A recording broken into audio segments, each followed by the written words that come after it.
오늘 말씀의 주제는 우리 모두에겐 하나님의 부르심이 있습니다 하는 그런 주제로 은혜를 나누고자 합니다.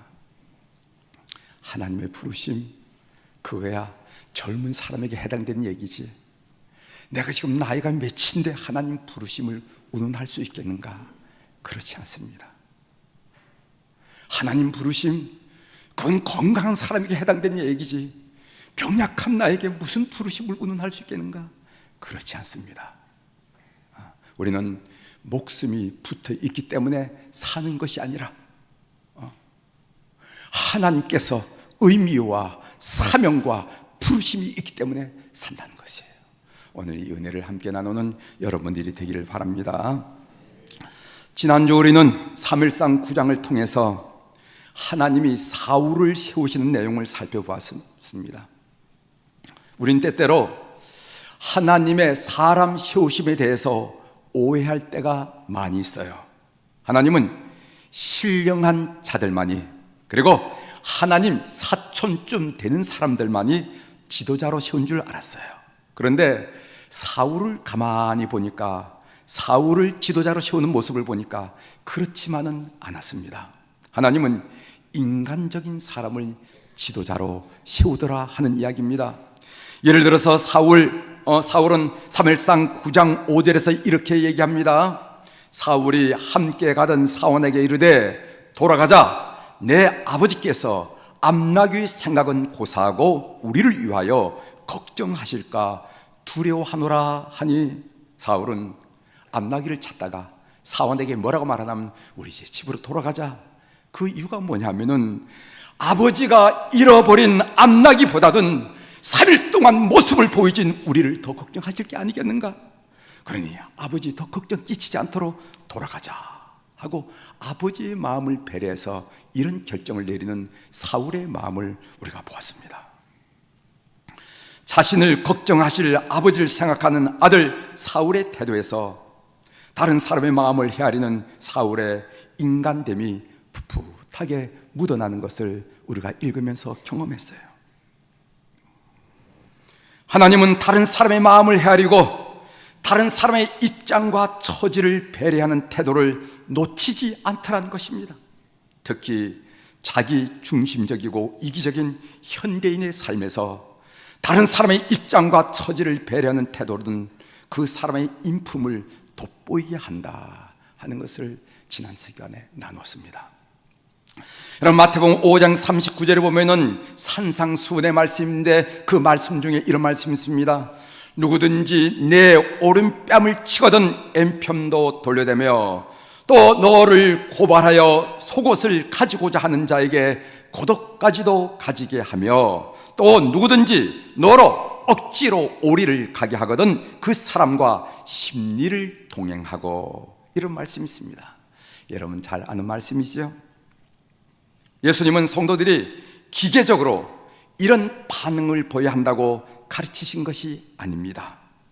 누가 내 오른뺨을 때리면은 자동적으로 왼뺨을 돌려대고, 누가 너 속옷을 달라고 그러면은 얼른 겉옷을 벗어주고, 누가 오리를 가자 그러면은 의문도 말도 하지 않고 자동적으로 심리를 가고, 이런 거 명령하신 게 아니라는 거예요. 다른 사람의 마음을 헤아려보고 다른 사람의 입장을 배려하는 태도가 먼저라는 것입니다. 저 사람이 얼마나 화가 났으면 내 오른뺨을 때릴까? 저 점잖은 사람이 내 오른뺨을 때릴까?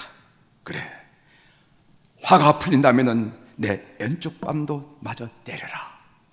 그래서 왼쪽 뺨을 돌려댄다는 것입니다. 저 사람이 얼마나 궁색하면 남의 속옷을 가지려고 할까? 그래, 사람이 너무 궁색하면 체면차릴 여유조차 없지. 나도 어려운 적이 있었는데 필요하다면, 있겠다면 겉옷도 가져가시오. 그래서 겉옷까지 벗어놓는다는 것입니다.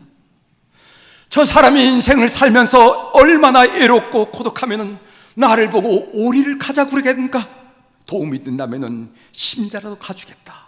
그래서 심리를 걸으면서 도란도란 얘기를 한다는 겁니다.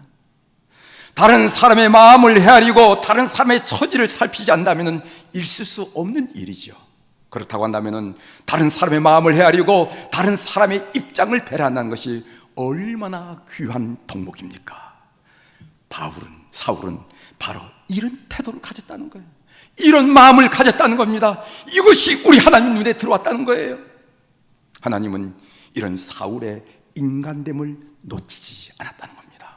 사랑하는 교회 여러분, 한 발자국만 더 물러서서 한순간 더 멈춰서서 다른 사람의 마음을 헤아리고 다른 사람의 처지를 배려해 보십시오.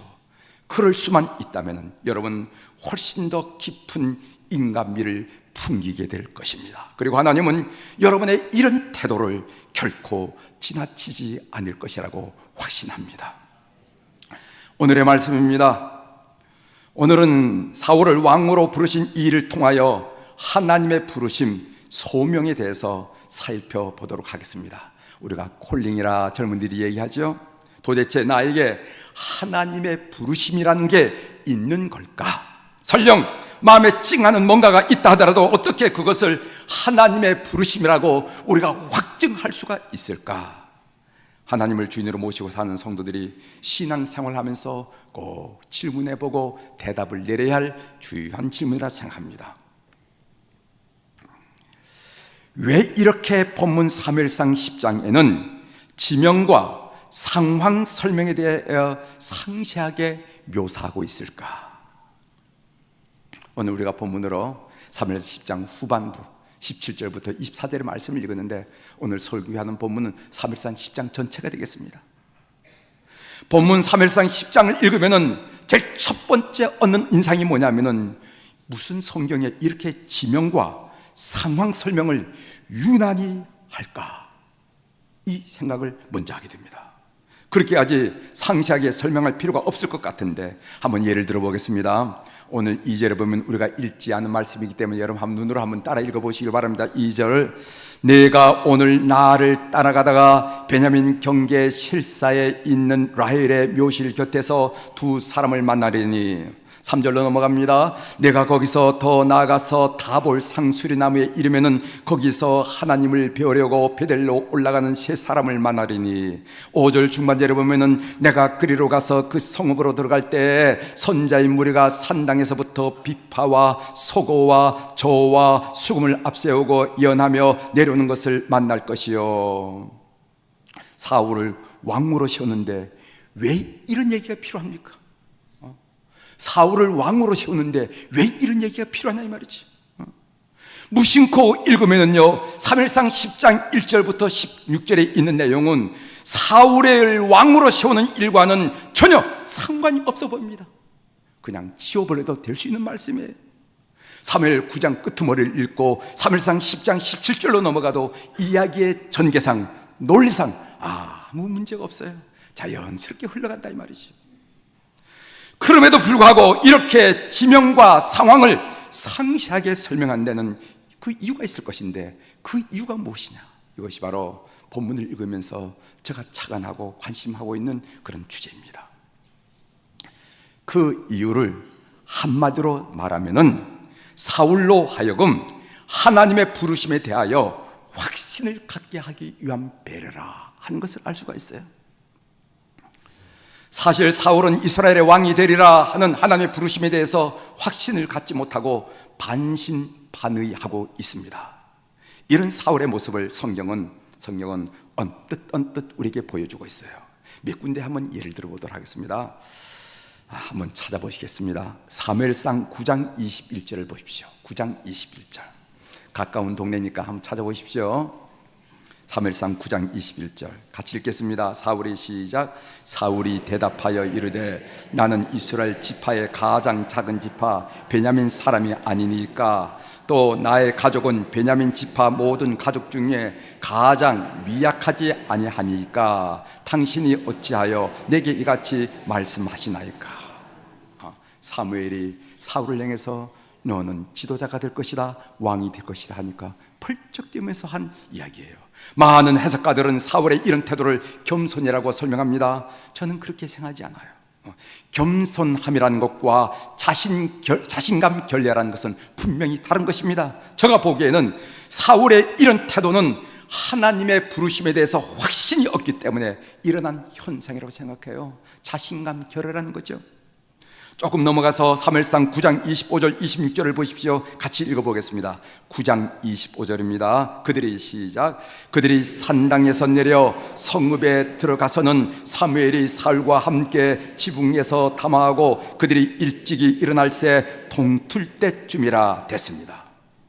처음 만난 사람끼리 무슨 이야기가 그렇게 많아서 밤새도록 이야기하고 일어나는 건 동틀 때쯤, 저 먼 동에 동이 틀 때쯤 그 자리에서 일어납니까?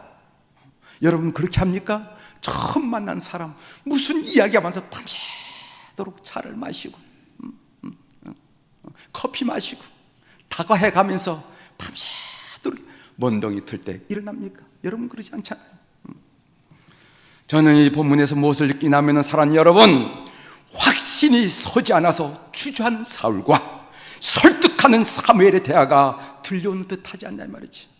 안 돼요, 저는 안 돼요, 저는 안 돼요 하는 사울과, 아니다, 이것은 하나님이 지정하신 거야, 너가 선택하는 게 아니야, 하나님이 붙드시는 거야 하는 거부와 설득과 거부가 이어진다고 생각하지 않습니다. 여러분 사무엘상 10장 16절을 한 번 더 보시겠습니다. 사무엘상 10장 16절. 사울이 그의 숙부에게 말하되 그가 암나귀들을 찾았다고 우리에게 분명히 말하더이다 하고 사무엘이 말하던 나라의 일은 말하지 아니하니라. 사울이 오면서 숙부를 만났는데, 숙부를 만나서 무슨 얘기를 하냐면 암나귀 찾았다면서요, 그 얘기를 하는 거예요. 왜 그렇게 중요한 나라 일은 말하지 않았을까요? 천기를 누설하고 싶지 않았을까요? 아닙니다. 사울은 여전히 아직도 민가하는 거예요. 뿐만 아니라 애부에 반대한 세력도 만만치 않습니다. 사무엘상 10장 12절에 보면은 그곳에 어떤 사람은 말하여 이르되 그들의 아버지가 누구냐 한지라. 사울 얘기가 나오니까 그 애비가 누구야? 이러더라는 거예요. 그들의 아버지가 누구냐라는 말은 일반적으로 사람을 경멸할 때 사용하는 관용 어구입니다. 사울한테 이런 말을 사용했다는 것은 사울을 모욕하고 빈정거린다는 거예요. 또 사무엘상 10장 20절 마지막 절에는요, 사울을 노골적으로 비난합니다. 어떤 불량배는 이르되 이 사람이 어떻게 우리를 구원하겠느냐 하고 멸시하며 예물을 바치지 아니하였으나 그는 잠잠하더라. 공개적으로 비난하고 예물을 안 받지. 사울은 가만히 있지. 이런 사울에게 하나님은 하나님의 부르심을 확신하게 하는 징조로 세 가지 만남을 주신다는 거예요.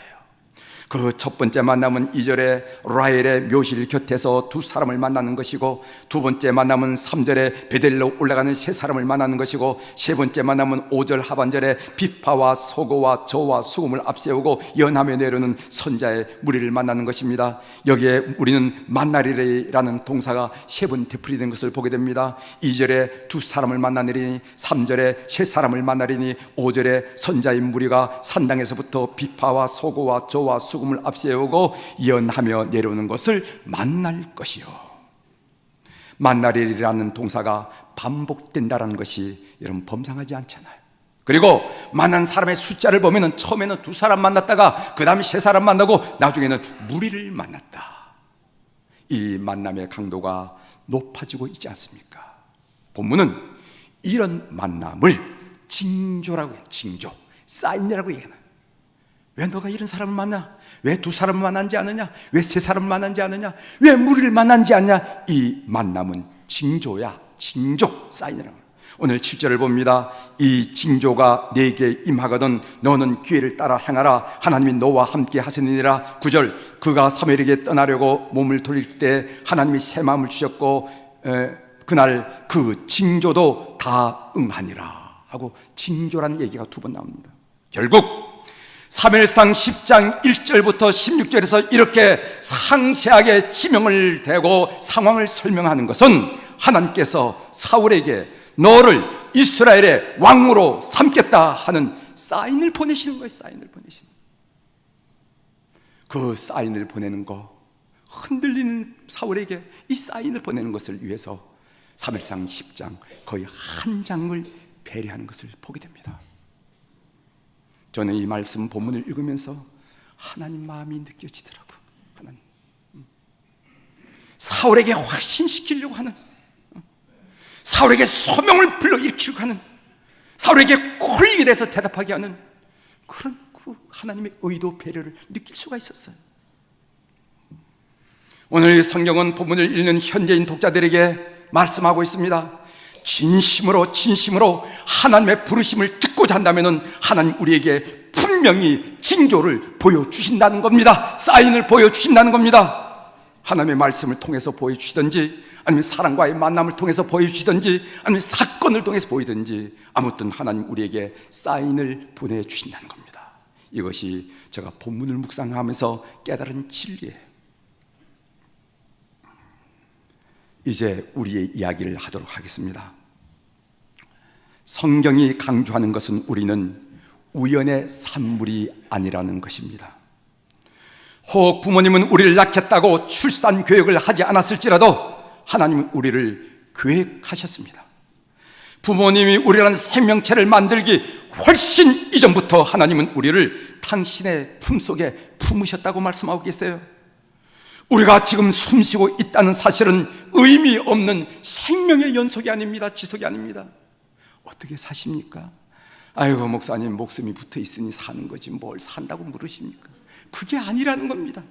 이유가 있고 목적이 있고 뜻이 있기 때문에 하나님께서 너 이거 해야 된다 하는 그런 목표가 있기 때문에, 콜링이 있기 때문에 오늘 우리에게 생명을 지속하도록 한다는 거예요.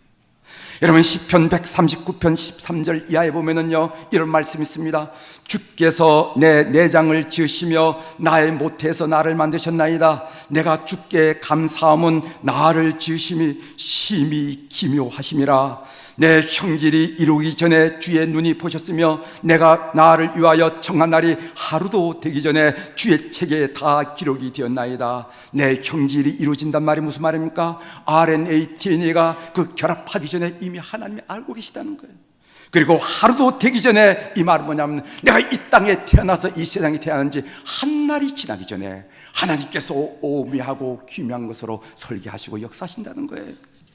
하나님이여 주의 생각이 내게 어찌 그리 보배로우신지요, 그 수가 어찌 그리 많으신지요. 내가 세려고 할지라도 그 수가 모래보다 많도소이다.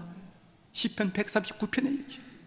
나를 향한 우리 하나님 아버지의 그 계획과 그 치밀하고 섬세한 역사가 너무도 많기 때문에 바닷가에 모래를 세는 것보다도 더 어렵습니다 고백하는 거예요. 그렇습니다. 부도덕한 부모는 있을지라도 부적절한 자녀는 없습니다. 많은 아이들이 부모의 계획과 상관없이 이 세상에 태어날 수 있지만은 하나님의 목적 없이 태어날 수는 없습니다. 하나님은 어떤 일도 우연히 하지 아니하시고 어떤 일에도 절대 실수를 하시는 분이 아니십니다. 우리 모두에게는 하나님의 부르심, 콜링이 있다는 것을 믿는 교우들이 되기를 주의 이름으로 축원합니다. 사울에게만 있는 게 아니에요. 이 앞에선 목사에게만 있는 게 아니에요. 저 멀리 선교한 선교사에게 있는 것이 아니라 우리 모두에게 하나님의 부르심이 있다는 겁니다.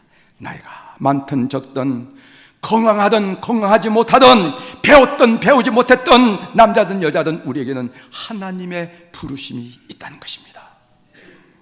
사랑하는 교회 여러분, 하나님의 부르심을 듣고자 하는 열망을 가지십시오. 도대체 왜 나를 이 땅에 보내셨습니까? 도대체 왜 나를 이렇게 살게 하십니까? 알고 싶어요 하고 하나님께 진지하게 질문하는 교우들이 되기를 주의 이름으로 축원합니다. 한 번 왔다가 한 번 가는 인생, 되는 대로 살 수는 없잖아요. 그렇게 하면 하나님께서 사인을 보내주신다는 겁니다. 사울 하나를 위해서 성경 한 장을 배려하신 그 하나님의 마음이 우리 속에 역사하신다는 거예요. 믿는 여러분들이 되기를 주의 이름으로 축원합니다. 오늘 제가 복음성가 한 곡을 선곡해 왔는데 우리 이렇게 고백했으면 좋겠습니다. 두 손 들고라는 찬양인데, 두 손 들고 찬양합니다. 다시 오실 왕 여호와께 오직 주만이 나를 다스리시네. 나 주님만을 섬기리 헛된 마음 버리고 성령이여 내 영혼 충만하게 하셔서 주님 앞에 내 생명 드리리라. 이게 보면 오직 주만이 나를 다스려 달라고, 주님 앞에 내 생명 드리리라 하는 이런 고백이에요. 이런 고백이 우리 교우들의 모든 고백에 대해서 하늘로 상달됐으면 좋겠다 하는 그런 생각을 하면서 선곡했습니다. 이 찬송을 우리 성가대가 먼저 하도록 하겠습니다. 그리고 우리가 바로 이어서 한 번 더 하도록, 그렇게 하도록 하겠습니다.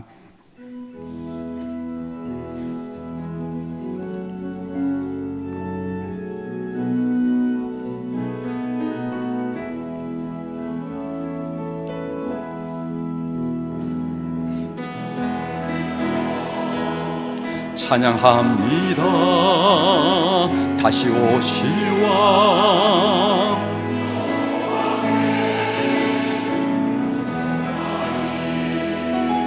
나를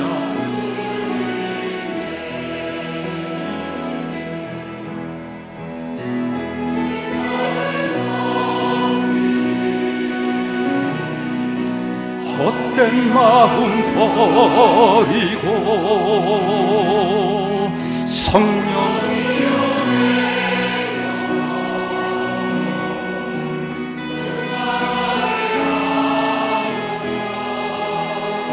주님 앞에 우리 한번 같이 하겠습니다.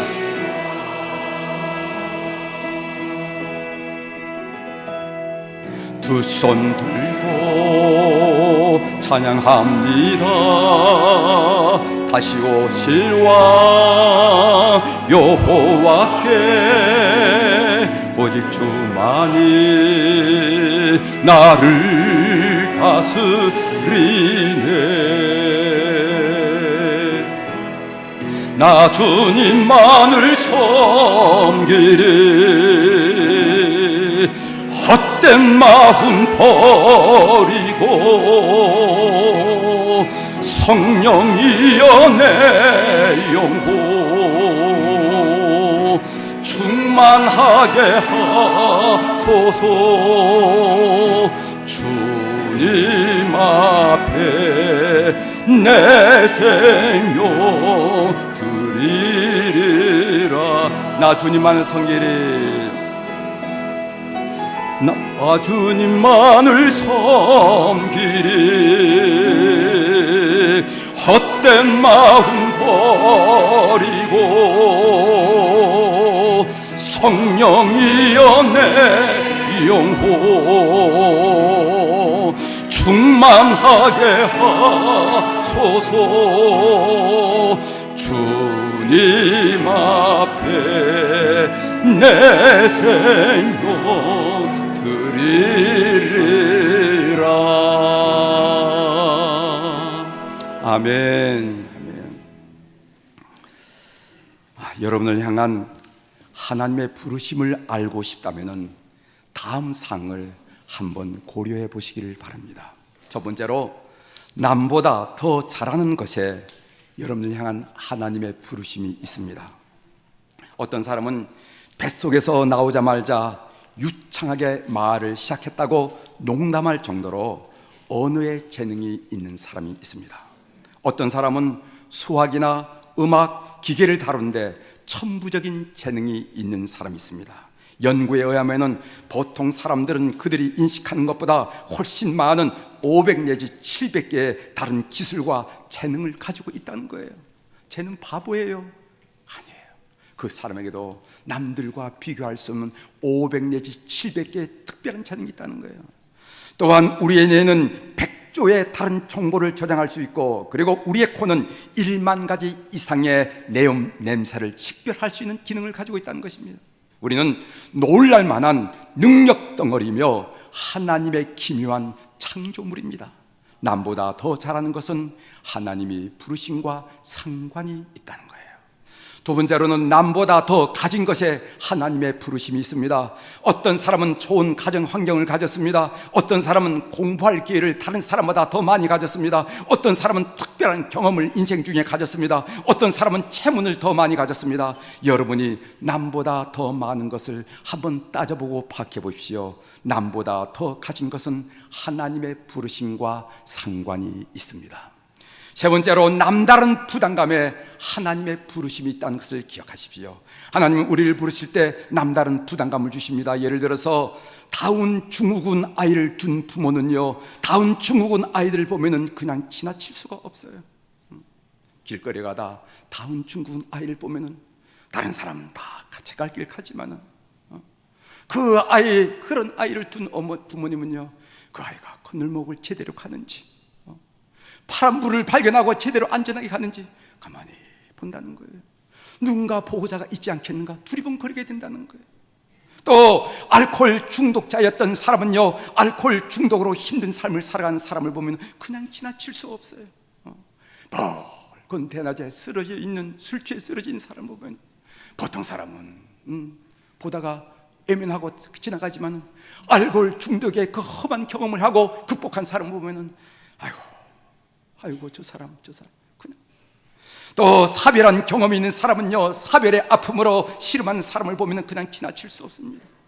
남편을 먼저 보내고 아내를 먼저 보내고 자식을 먼저 보낸 사람은 그 사별의 소식을 들으면 그 남들과 같지 않다는 겁니다. 남다른 부담을 갖게 된다는 것입니다. 남다른 부담에 유념하십시오. 남다른 부담감은 하나님의 부르심과 상관이 있습니다. 이제 말씀을 마치겠습니다.